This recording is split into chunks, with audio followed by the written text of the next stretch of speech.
my name is CJ Hernley. I'm 59 years old. I've been happily married almost 25 years. I have 2 children that are adults, a son 23 and a daughter 21, and a new grandbaby, and she'll be 5 months old tomorrow.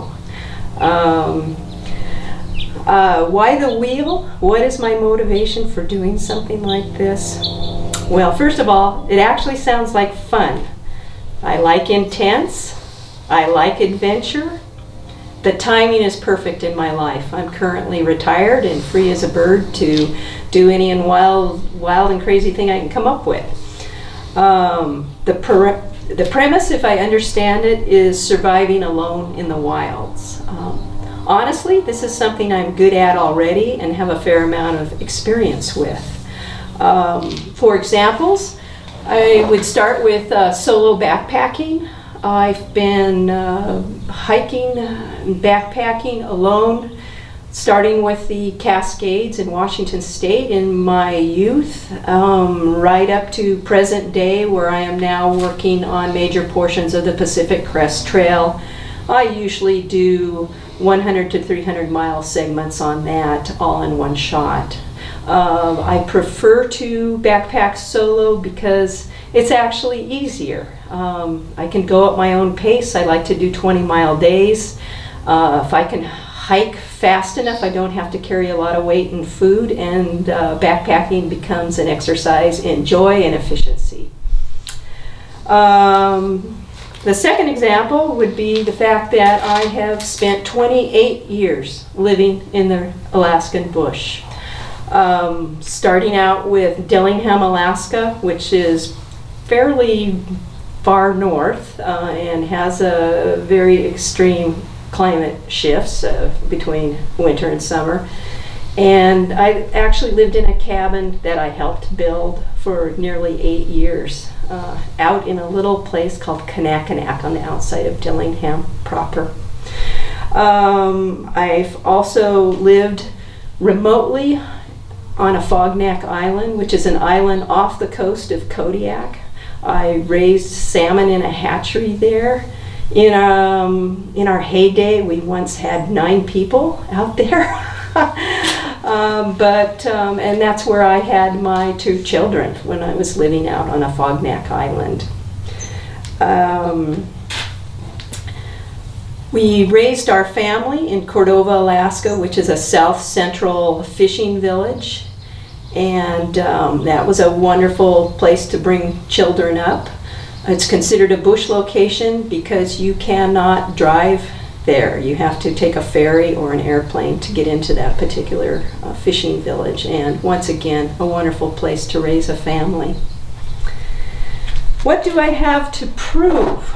Well, I think you're going to see that I've been there and done that, and I feel that I've proved to myself that I can cut it out in the wilds.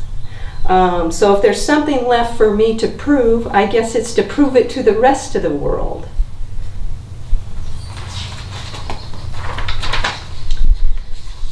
Okay, why do I think I can survive and thrive in extreme climates?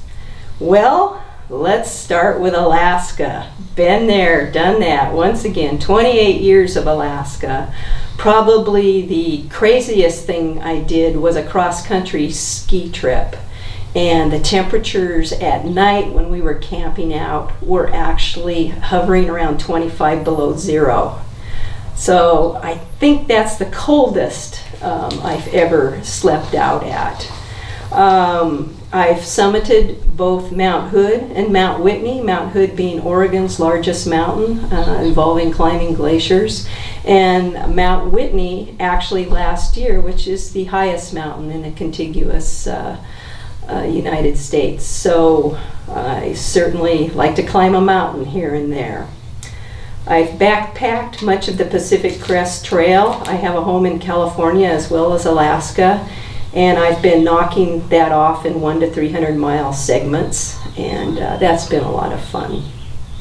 I've rode the Colorado River. I went with 10 other friends on that particular journey. This was just last November.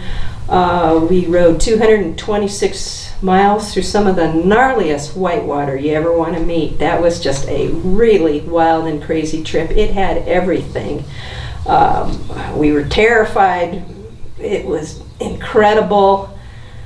We were too hot, too cold. We were too everything. It was just a very intense 18 days on the river.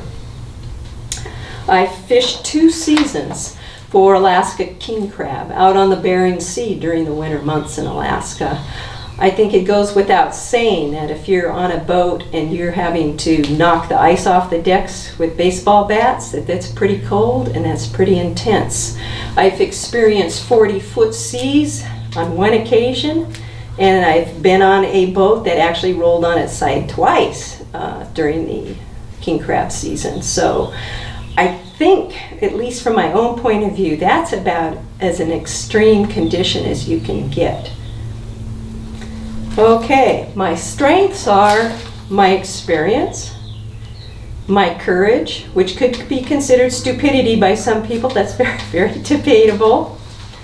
I think I'm very resourceful and adaptable. I've tried a lot of things, and I just find a new experience, the novelty of it, just totally gets me excited.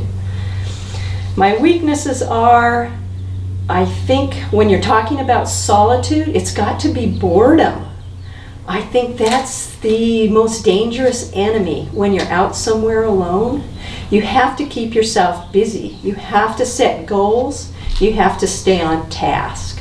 So I've dealt pretty successfully with boredom so far, but I don't know exactly what you have in mind for me, so this should be very interesting. How do I convince you that I'm both adaptable and determined? Well, I'm hoping my history speaks for itself. I'm ready, willing, and able to take on whatever challenge you present to me. In those 28 years in Alaska, I spent a lot of my time with Kodiak brown bears. I got to know them. They became my friends. I gave the ones that lived around me names. Some of them were fairly habituated, some of them were wild.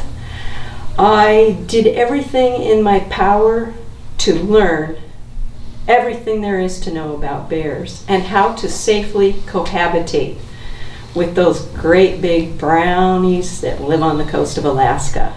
I've actually published 2 books on the subject, so I consider myself an expert. I've had countless close encounters in the hundreds.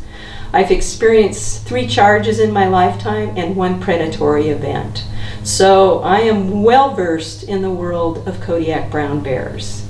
I would even go as far as to say I might be a bear whisperer. Well, I want to thank you for the opportunity to show you what I'm made of. Bring it on.